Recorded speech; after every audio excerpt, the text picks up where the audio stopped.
from Kim, and she can fuck all night. Well, that was a game, to say the least. The Chiefs defeat the Las Vegas Raiders by a final score of 30-29. Yes, a 1-point Monday Night Football game. Very, very stressful. Came down to the last minute. The ticking seconds, actually. Where do we begin? Yes, we begin with a 3-and-out from the Las Vegas Raiders. The Chiefs get the ball, and they would also go 3-and-out. It was definitely a slow start for the Chiefs, and that wouldn't be the end of it. The Las Vegas Raiders get the ball back, and they don't waste time. 4 plays, 67 yards, not even 3 minutes off the clock. They go downfield and score a touchdown. This was a Derek Carr 58-yard pass to none other than Davante Adams. And Davante Adams on this play was wide open. Rashad Fenton, I don't know what he was doing. He just slowed up and let Adams run right past him, and by the time he tried to catch up, it was too late. Adams was literally, by definition, wide the fuck open. Easy touchdown for the Las Vegas Raiders. The Chiefs get the ball back. How will they respond? Well, they run 11 plays. Really not that bad. They get to the Las Vegas 23, and they have Matt Wright attempt a 41-yard field goal. He misses. I'm telling you, it is killing the Chiefs. Absolutely killing the Chiefs not having Harrison Butker. You remember the Colts game? I know Chiefs fans remember the Colts game. 2 weeks ago, we had Matt Amendola filling in for Butker's injury. Matt Amendola single-handedly cost the Chiefs 4 points in that game, arguably even a touchdown, because if you remember properly, the Chiefs had to go for a fake field goal attempt in that game because they did not trust him to make the field goal. So arguably 10 points right there that Matt Amendola cost the Chiefs in the Colts game. Single-handedly the loss. And so what did the Chiefs do the day after the game? Well, they cut him, rightfully so. He was terrible. He did not prove himself worthy to be a Chiefs starting kicker while Butker is on the IL. So what did the Chiefs do? They go out and they get Matthew Wright, who in this game showed more of the same. He misses this 41-yard field goal,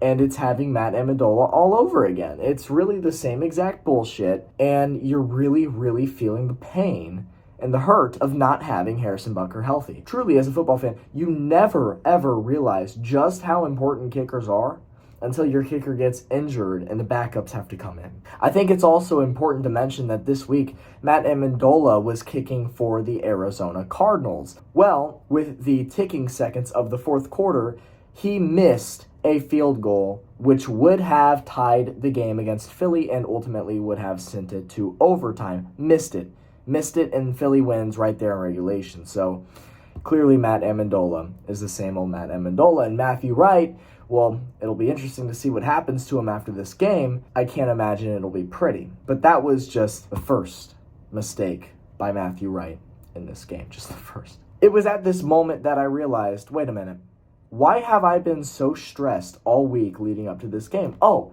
that's right. It's because this is a prime time game versus the Las Vegas Raiders. Now, tell me, when was the last time the Chiefs and Raiders played in prime time and it wasn't a close game? I mean, I'm sure there was one somewhat recently. My memory's kind of blurry right now from the blowouts, but to me, it seems like every single season we have one prime time against the Raiders, and every single time it's a close, dramatic game. It was at this moment when Wright missed this field goal that I realized this is going to come down to the very end, isn't it? It's just going to be one of those games. It's every single year the Chiefs and Raiders are close at the end in prime time. I don't know what it is about prime time, but you know what? The Chiefs end up playing the Raiders later on in the season. It'll be a normal 1 o'clock time slot, maybe even 4 o'clock. It won't be prime time, I can tell you that much.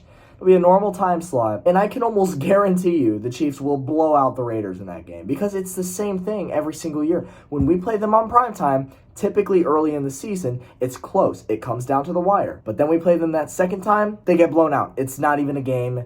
CBS usually switches over to a more competitive game with 10 minutes remaining. That's just, it was at this moment. I was like, oh boy, we're in for a long ride tonight. And it was a long ride. Oh my goodness gracious. The Raiders get the ball back right there at their own 31. This was a 10-play drive. The 8th play of this drive was 3rd and 4 at the KC 42. Derek Carr throws a deep bomb to Davante Adams, who's one-on-one with Rashad Fenton, who's already blown coverage against Adams in this game earlier. He commits a pass interference, and now the Raiders have 1st and 10 at the 17. Now, I agree with this call. There were a lot of flags in this game, and we'll get into why that is in a bit, but I gotta say, through it all, this was the right call. Rashad Fenton, well, he never turned around. It was just stupid. Never turn around. That is textbook pass interference. That call was deserved. So that's 2 plays in the first half alone that Rashad Fenton caused harm to his team. So if I'm the Raiders, absolutely I'm targeting him one-on-one all game. The Raiders would then, a couple of plays later, find themselves at 2nd and 17 at the KC 24. Derek Carr's pass is incomplete to Davante Adams, and we get another pass interference call. This one is on Jalen Watson. This one would give the Raiders 1st and goal at the 1-yard line since the pass was incomplete in the end zone. Now, this one I disagree with, and I'll tell you why I disagree with it. Because the ball was underthrown by Carr. It was underthrown. This is how I see it. Why should the offense be rewarded for making a bad play? That's the way I see it. Pass interference, yeah, coin flip maybe if the pass was there. Then I'd say 50-50, could go either way. But the thing is, Watson, he did turn around. There just wasn't really a whole lot of contact. The ball was just simple and plain. It was underthrown. So I heavily disagreed with this call here, and the Raiders get the ball at the 1-yard line. So the Raiders, they get the ball here at the 1-yard line, and it only takes them 2 plays to find the end zone. Extra points good. The Raiders are up 14-0. The Chiefs get the ball back, and guess what? It's a 3-and-out. The Raiders get the ball back, and they would eventually end up with a Carlson 53-yard field goal. They're up 17-0, close to halftime, with 9 minutes left in the second. So, I mean, we're nearing halftime, and the Chiefs are being shut out by the Raiders here. Very, very slow start for the Chiefs. The offensive line was shaky to begin with. Andrew Wiley could not match up with Max Crosby, and this is, I like Andrew Wiley. I think he's a good tackle, but when it comes to him having to face superstar players like Nick Bosa, Max Crosby, he struggles really bad, actually. And so that's what's always painful to see, is him not being able to contain these guys. And Max Crosby, he was pressuring Mahomes all game long, and it made it difficult for the offense to get rolling. The Chiefs get the ball back with the 9 minutes left, and they would kill 4 minutes, 42 seconds off the clock, drive 75 yards for 11 plays, and they would get their first touchdown of the game. This one comes on 3rd and goal. It's a Travis Kelce pass, 1 yard from Patrick Mahomes. Extra point is good. Thank God Matthew Wright made the extra point here, because Matt Amendola could not do that against the Colts. So we have 7 on the board for the Chiefs. The Raiders get the ball back. 4 minutes, 40 seconds left. 43 yards, 9 plays. But before we get to the field goal play here, right, so let's take a look at this. On the 7th play of this drive, Derek Carr is sacked by Chris Jones. Chris Jones, he actually fumbles and recovers this ball mid-air, and this looks clean as day. But no, Carl Sheffers and crew has to call roughing the passer. It just has to be done. This is the NFL. We all know that it's outlawed to tackle a quarterback in this league. So, rightfully so, right? Just an absolutely outrageous, disgusting hit here by Chris Jones. Take a look for yourself. I mean, we all need to thank God that Derek Carr was not hospitalized after this play. I mean, this was very, very dangerous. Honestly, Chris Jones, wouldn't be surprised if he gets suspended next week for this, maybe even a couple of games. No, this was fucking terrible.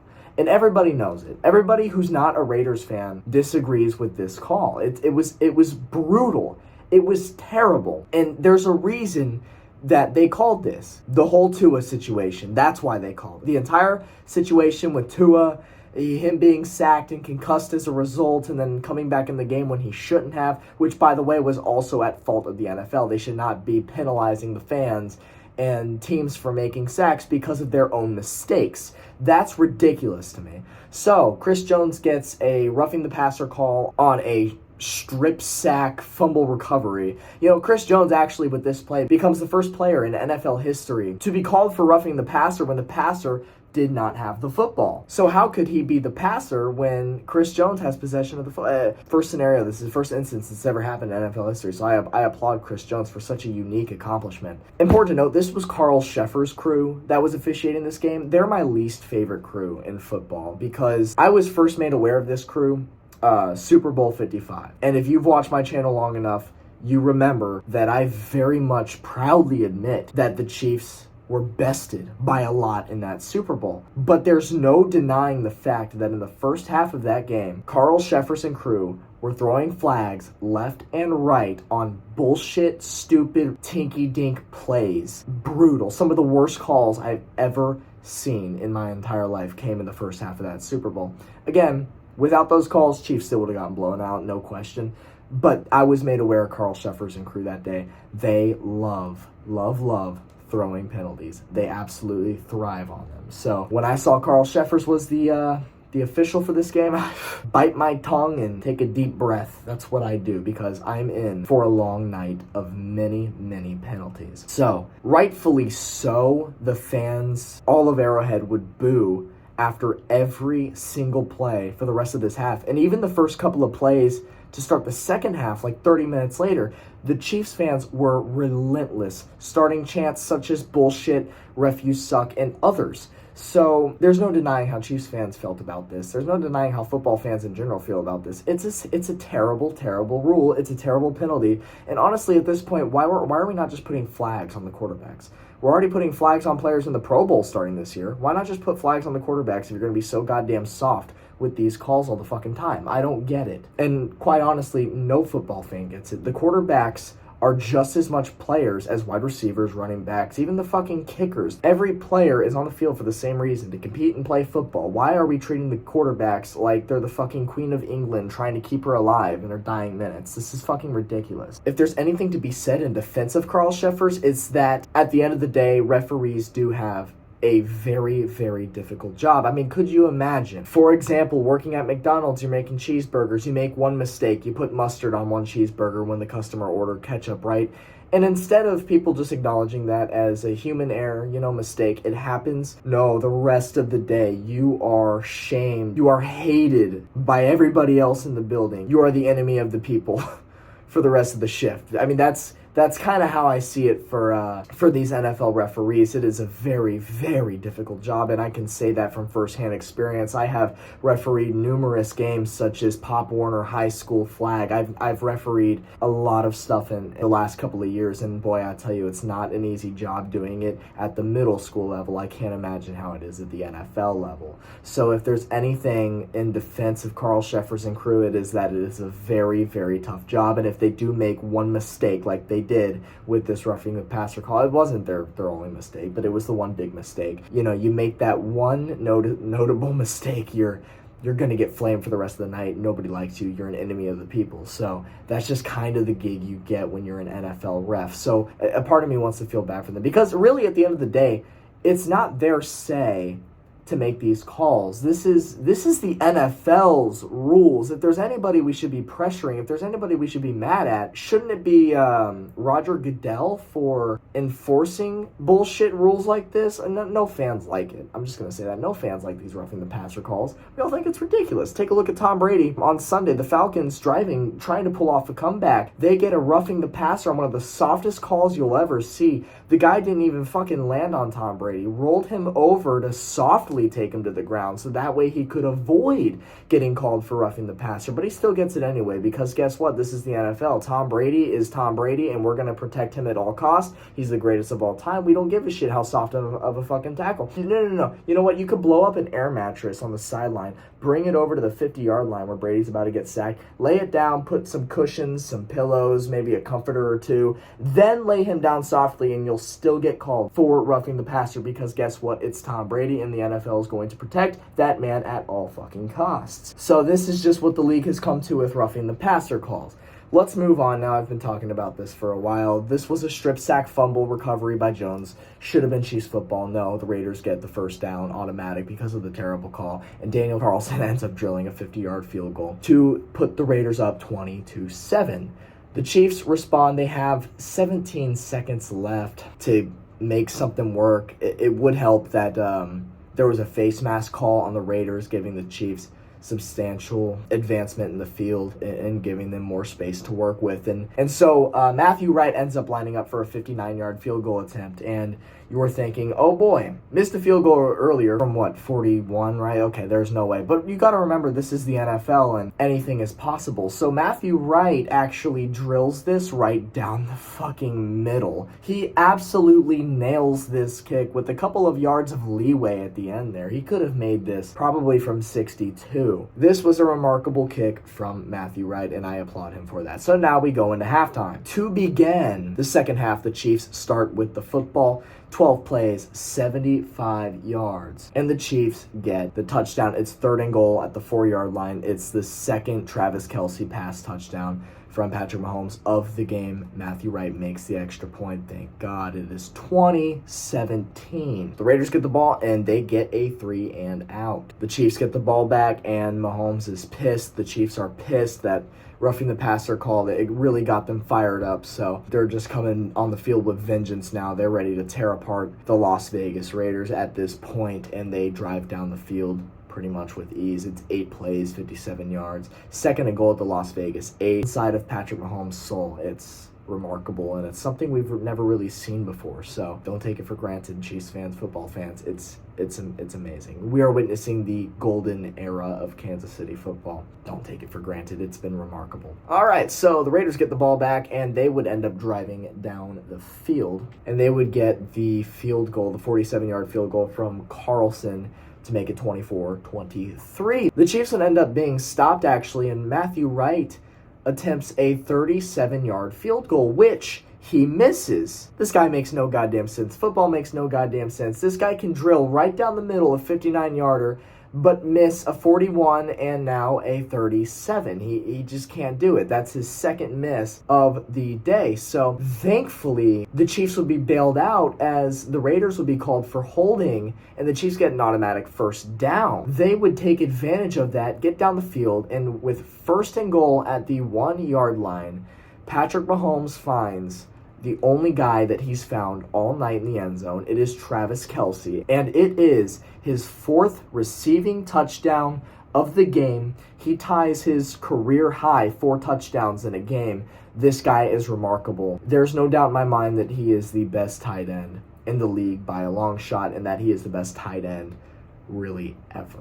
When all is said and done, nobody's going to come close to him in comparison to other tight ends, I guarantee it. So what do the Chiefs do after scoring this touchdown? They actually attempt a 2-point conversion. Why would you not? Matthew Wright has missed 2 field goals already. Why not? They don't get it.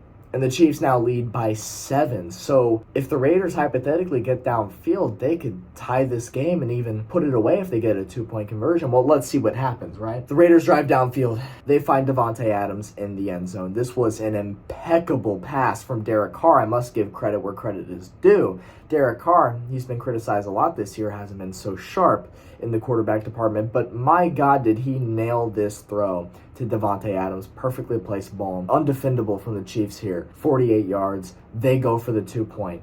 Let's talk about this. You just got the touchdown. You're down by 1 point. There's 4 minutes left in the game. If you kick the PAT, you tie the game, right? No, they're getting aggressive. McDaniels is getting aggressive. They want the win. They go for the 2-point. Josh Jacobs runs right up the middle, and it looks like he gets the touchdown. The refs signal no. They go to the booth, and I mean, my God, he must have missed it by that much. It was so incredibly close, this play. They call it a game of inches. Now we see why. The Chiefs get a stop, a major stop on the 2-point conversion to hold their 30-29 lead. So the Chiefs get the ball back. They're in control. There's 4 minutes left. All they got to do is kill the clock. The Raiders are burning timeouts. They burn 2, actually. And on 3rd and 3, Mahomes' pass attempt to McCole Hardman deep is incomplete. And now the Chiefs are forced to punt. and they're forced to give the Raiders the ball back with 3 minutes left. All the Raiders have to do is drive about 30 yards and set themselves up in field goal range and set up Daniel Carlson, who's been perfect tonight, for the field goal, for the win. So, just exactly how did the Raiders not win this game? I guess we'll just take a look at the sequence of events that took place leading up to the final. With 51 seconds left in the fourth quarter, the Raiders have 3rd and 1 at their 46. Carr throws a 15-yard pass to Davante Adams. It looks clean. It looks like a catch. It looks like the Raiders are now in field goal range. Well, they viewed the replay because they didn't tell if he was in bounds or out of bounds. Well, the thing is, he caught it in bounds 2 feet and everything, but he bobbled it. He intentionally bobbled it, actually, to readjust his grip, to try and hold on to it tighter. And so by doing so, he actually did not have possession of the ball until only 1 foot was on the ground and the second stepped out of bounds. So they reverse the first down, and now 4th and 1. Now here's what you do, Raiders. All you have to do for 4th and 1 is give it up to Josh Jacobs up the middle, and you're almost guaranteed to have it, like I just said. But no, this is what happens. This is what the Raiders did in typical Raider fashion. And I'm so sorry, Casey, but oh my God, I would hate to be a fan of the Raiders, and I feel so bad for you. In typical Raider fashion, Derek Carr throws deep down the middle in an attempt to find Davante Adams. Well, what happens is he actually runs into his own teammate. Their crossing routes bump each other and fall over, and the pass is incomplete on 4th and 1, and it's a turnover on downs. The Chiefs just take a kneel and win, and that's the game. That's the game. The Chiefs win on what was seemingly a guaranteed field goal setup for the W for Oakland, for the Raiders. I said Oakland, I meant Vegas, but it was seemingly impossible for the Raiders to lose this game. But then you remember that they're the Raiders and that they're known for doing this shit all the time. That's brutal. That's brutal. Why are you passing deep? I get that Davante Adams has been all over the Chiefs linebackers and cornerbacks all night, right? But oh my God, what a ballsy play call on 4th and 1 with 47 seconds, and you still have a timeout, mind you. So I don't understand it. The Raiders had to have had like a 99% chance of winning this game at some point. It's remarkable. So anyways, I watched the replay of this final play here, the incompletion with Mitch Holthus, the Chiefs radio broadcaster in Kansas City. Absolute legend. I love listening to this guy. Take a listen how fans felt towards the officiating tonight. It was just that, where every single play you can't celebrate, and these are like the worst games.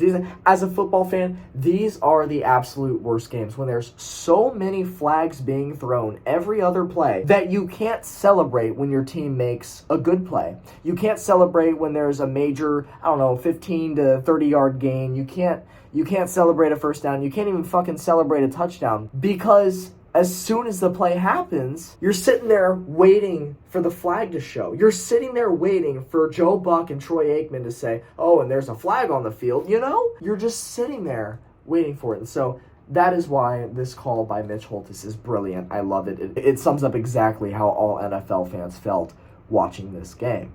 The Chiefs hold on for the W, ladies and gentlemen. What a dramatic game. Thank God that was the one and only this year. I hate these games so much. These prime times against the Raiders. They're always dramatic until the final seconds. But that will do it for this video. Let me know what you think. The Chiefs will play the Buffalo Bills next week, and I'm here to tell you right now, the Bills are gonna win.